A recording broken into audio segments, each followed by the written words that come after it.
നമ്മുടെ കറി റെഡിയായി. ഇന്നിവിടെ ഉച്ചയ്ക്ക് ഇത് മാത്രമേ ഉള്ളൂ കേട്ടോ. അതുകൊണ്ട് ഇച്ചിരി ഗ്രേവിയോടാണ് വെച്ചത്. അപ്പോൾ എല്ലാവരും ചെയ്ത് നോക്കൂ.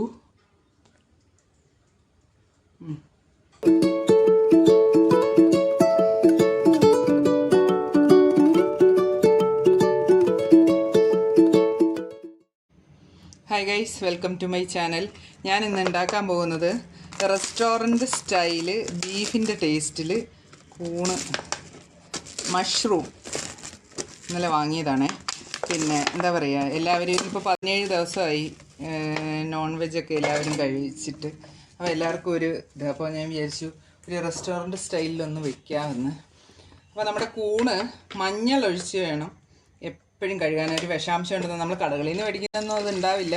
പക്ഷെ എന്നാലും പണ്ടുള്ളവരൊക്കെ അങ്ങനെ എൻ്റെ അമ്മയൊക്കെ അങ്ങനെ പറയാറുണ്ട്, മഞ്ഞളിലാണ് കഴുകുന്നത്. മഞ്ഞൾപ്പൊടി ഇട്ട് നന്നായി കഴുകിയെടുക്കും. അങ്ങനെയാണ് ചെയ്യാം.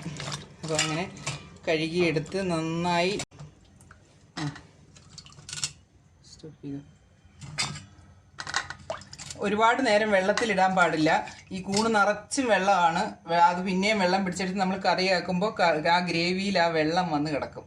വൃത്തിയാവുന്നുണ്ട്. ഇങ്ങനെ ഒരുപാട് ചെറിയ കഷ്ണങ്ങളാണ്. ഇത് ആകെ 10 ഉള്ളൂ. എല്ലാവർക്കും ഓരോ കഷ്ണം വേണ്ടേ? ആമിയില്ലല്ലോ, അതുകൊണ്ട് എല്ലാവർക്കും കിട്ടും. നിനക്ക് അവളെ കുറ്റം പറഞ്ഞുകൊണ്ടിരിക്കുന്നല്ലേ? എന്താ അറിയില്ല, ഒരു സന്തോഷം. ഇത് എൻ്റെ അമ്മയൊക്കെ പൈസ കൊടുത്ത് വാങ്ങിച്ചിട്ടില്ലേ. ഇത് ഞാൻ 75 രൂപയായി ഈ 10 എണ്ണത്തിന്. ഇടി വെട്ടുന്ന സമയത്താണല്ലോ ഇത് ഉണ്ടാവുന്നത്. അമ്മ രാവിലെ പോയി അത് പറക്കിക്കൊണ്ട് വരും. പറക്കിക്കൊണ്ട് വന്ന് രാവിലെ ചെന്നില്ലെങ്കിൽ അതൊക്കെ അങ്ങ് വിടർന്നാൽ പിന്നെ നന്നായിട്ടില്ല എന്നാണ് പറയുന്നത് പണ്ടുള്ളവർ. വിഷം വരുമെന്ന്. അതിനൊക്കെ നല്ല ടേസ്റ്റായിരുന്നു. നമ്മൾ കടയിൽ നിന്ന് മേടിക്കുന്നതിന് അത്ര ടേസ്റ്റൊന്നും വരില്ല. ലേന, അത് നീ കഴിച്ചിട്ടില്ലല്ലോ, അതുകൊണ്ട്. കൂണിതിന് മുമ്പ് വെച്ചിട്ടുണ്ട്. അത് നമ്മൾ കടയിൽ നിന്ന് വാങ്ങിക്കുന്നതാണ് വിൽക്കുന്നത്. ഓക്കെ, ഇനി നമ്മളിനി ഗ്രേവി ഉണ്ടാക്കാൻ പോവുകയാണേ. എന്താ പറയുക, ഞാൻ ചട്ടിയിലാണ് ഉണ്ടാക്കുന്നത്. ചട്ടിയൊക്കെ ഒരുപാട് ദിവസമായി എടുത്തിട്ട് മീനൊന്നും വാങ്ങിക്കാത്തതുകൊണ്ട് അതുകൊണ്ട് ചട്ടിയിലിട്ടൊന്ന് പെരുമാറാൻ വിചാരിച്ചു. പാഷൻ കുപ്പി ആയതുകൊണ്ട് എണ്ണ വീഴാനൊക്കെ ഇട്ട് സമയം എടുക്കും. അപ്പോൾ ഞാൻ ബീഫിൻ്റെ സ്റ്റൈലെന്ന് പറഞ്ഞത് നമ്മുടെ തേങ്ങാ കഷ്ണങ്ങൾ ചേർക്കുന്നതാണ് ബീഫിൻ്റെ സ്റ്റൈലെന്ന് പറഞ്ഞത്. ഇനി ഇത് നന്നായിട്ടൊന്ന് മൂക്കണം. മൂത്തിട്ട് ബാക്കി കാണിക്കാം. നമ്മൾ തേങ്ങാ കഷ്ണങ്ങളെല്ലാം നന്നായി മൂത്തു. ഇനി ഇടത്തരം 2 സവാള നന്നായി വഴറ്റണം. അപ്പം ഇപ്പോൾ അതിൻ്റെ കൂടെ തന്നെ നമ്മൾ ഇഞ്ചി വെളുത്തുള്ളി പേസ്റ്റ് എല്ലാം ചതച്ചിട്ടേ ഉള്ളൂ. അതും ചേർത്ത് നന്നായി ഇളക്കണം.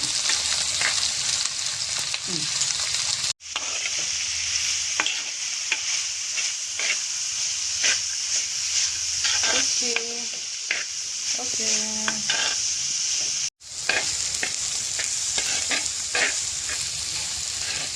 നമ്മുടെ ഉള്ളി നന്നായി വഴണ്ട് വന്നു.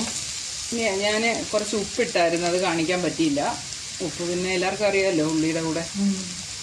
ഇനി ഇപ്പം ഇത്തിരി കറിവേപ്പില ഇട്ടു. എൻ്റെ ഫ്രിഡ്ജിലിരുന്ന് പന്നലായ കറിവേപ്പിലയാണ്. ഇനി തക്കാളി ചേർത്തു.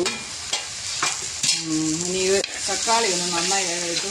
പുളി കൂടുന്നത് ഈ കറിക്ക് നല്ലതല്ല, നന്നായിരിക്കില്ല. അതുകൊണ്ട് തക്കാളിയുടെ പുളി അനുസരിച്ച് തക്കാളി ചേർക്കാവും. തക്കാളി അരച്ച് ചേർക്കുന്നതും നല്ലതാണ്. ഇനി 2 കഷ്ണം പച്ചമുളകും 2 പച്ചമുളകും ചേർക്കുന്നുണ്ട്. ഞാൻ എരി കൂടുതൽ ചേർക്കുന്നില്ല, കാരണം എനിക്ക് എരി വേണ്ട അത്ര. അതുകൊണ്ട് എരി കുറച്ച്. അപ്പോൾ ഈ തക്കാളി ഒന്ന് നന്നായി വെന്തുടയട്ടെ. നമ്മുടെ തക്കാളിയൊക്കെ നന്നായി വഴണ്ട് വന്നു, നന്നായി വെന്ത്. ഇതിനിടയ്ക്ക് 2-3 പ്രാവശ്യം തുറന്ന് ഇളക്കിയൊക്കെ വെച്ചു. തക്കാളി നന്നായി വഴണ്ടു. ഇനി നമ്മൾ മസാലകൾ ചേർക്കണം. ഏറ്റവും കൂടുതൽ ചേർക്കേണ്ടത് മഞ്ഞൾപ്പൊടി തന്നെയാണ്. കാരണം ഇതിന് കുറച്ച് വിഷത്തിൻ്റെ കാര്യം പറയുന്നുണ്ടല്ലോ. അപ്പം അങ്ങനെ എന്തെങ്കിലും ഉണ്ടെങ്കിൽ അത് പോകാൻ വേണ്ടിയിട്ട് നന്നായി ആ പച്ച മണം മാറണം.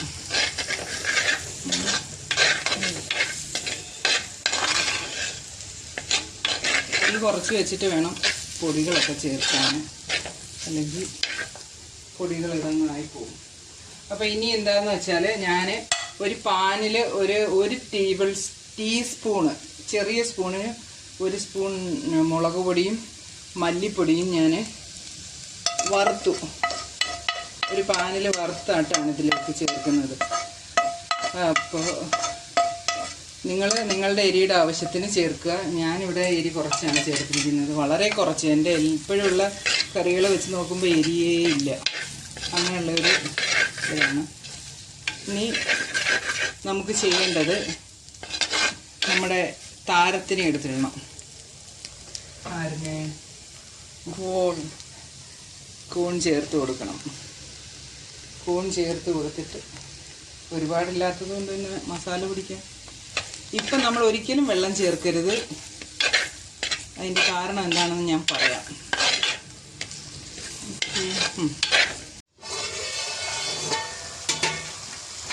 ഞാൻ അപ്പോൾ വെള്ളം ചേർക്കണ്ടെന്ന് പറഞ്ഞത് ഇത് കണ്ടോ വെള്ളം, ഇത് നമ്മുടെ ഈ ഇതിൽ കൂണിന്നിറങ്ങിയ വെള്ളമാണ്. ആ വെള്ളം ഇറങ്ങാൻ നമ്മളൊരു സമയം കൊടുക്കണം, അല്ലെങ്കിൽ പിന്നെയും ഒരുപാട് ഗ്രേവിയാണ്. ഇത്രയും വെള്ളം ഇതുപോലെ തന്നെ വെച്ച് ഉപയോഗിക്കാം. പിന്നെ എനിക്കിന്നിവിടെ വേറെ കറിയൊന്നും ഇല്ലാത്തതുകൊണ്ട് ഞാൻ കുറച്ച് ഗ്രേവി ആയിട്ടെടുക്കാം. അപ്പോൾ എപ്പോഴും നല്ല തിളച്ച വെള്ളം വേണം ഒഴിക്കാൻ. 1 കപ്പ് വെള്ളം ഞാൻ ചേർക്കുകയാണ്. കട്ട് ചെയ്ത് അതിന് നമ്മൾ ലാസ്റ്റ് പെരിഞ്ജീരകം പൊടിച്ചതാണ്. പെരിഞ്ജീരകം പൊടിച്ചത്, ഒരു ശകലം കുരുമുളക് പൊടിച്ചത് ചേർത്ത് ഒന്ന് ഇളക്കുക. ഈ കറി ഇനി ഞാൻ ആദ്യം പറഞ്ഞല്ലോ റെസ്റ്റോറൻറ്റ് സ്റ്റൈൽ വരണമെങ്കിൽ ഇനി അതിന് ഒരു ഇൻഗ്രീഡിയൻറ്റ് കൂടി ചേർക്കണം. ആ സാധനമാണ് നമ്മുടെ 5 കാണിക്കൂട്ടി കാണുന്നുണ്ട്. 5 കശുവണ്ടി, കാഷ്യൂനട്ട്, അണ്ടിപ്പരിപ്പ്, എന്ത് വേണമെങ്കിലും പറയാം. 5 എണ്ണം അരച്ചതാണ്. അത് ചേർക്കണം. ഒരുപാട് ഒഴിക്കരുത്, കറിയുടെ കളർ അങ്ങ് മാറിപ്പോകും. ഇതാണ് റെസ്റ്റോറൻറ്റുകാർ ചേർക്കുന്ന ഈ കൊഴുപ്പിക്കുന്ന ഒരു സാധനം. അപ്പോൾ ഇതെല്ലാം ചേർത്ത് ഒന്നുകൂടെ ഉപ്പ് നോക്കിയിട്ട് ഞാൻ ലാസ്റ്റ് കാണിച്ചു തരാം. ലാസ്റ്റ് ആൻഡ് ഫൈനൽ സ്റ്റേജ് കുറച്ച് കറിവേപ്പില.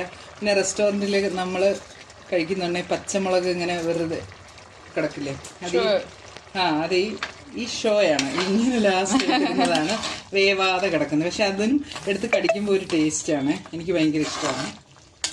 അപ്പോൾ നമ്മുടെ ടേസ്റ്റിയായ റെസ്റ്റോറൻറ്റ് സ്റ്റൈലിൽ ബീഫിൻ്റെ ടേസ്റ്റുള്ള കൂൺ കറി തയ്യാറ്. ഈ ഇതെടുക്കാൻ കുറച്ചും കൂടെ വേണമെങ്കിൽ ലൂസാക്കാം, ചപ്പാത്തിയുടെ കൂടെയും ചോറിൻ്റെ കൂടെയും. അപ്പം ഞാൻ ആദ്യം ചേർത്ത് അതേപോലെ കട്ട പോലെ എടുക്കാം, എങ്ങനെ വേണമെങ്കിലും എടുക്കാം. കൂണിന് വളരെ വേവ് കുറവാണ്, ഒരുപാടിട്ട് വേവിക്കണ്ട. അപ്പം okay, thank you, bye bye. നമ്മുടെ കറി റെഡിയായി. ഇന്നിവിടെ ഉച്ചയ്ക്ക് ഇത് മാത്രമേ ഉള്ളൂ കേട്ടോ, അതുകൊണ്ട് ഇച്ചിരി ഗ്രേവിയോടാണ് വെച്ചത്. അപ്പോൾ എല്ലാവരും ചെയ്ത് നോക്കൂ.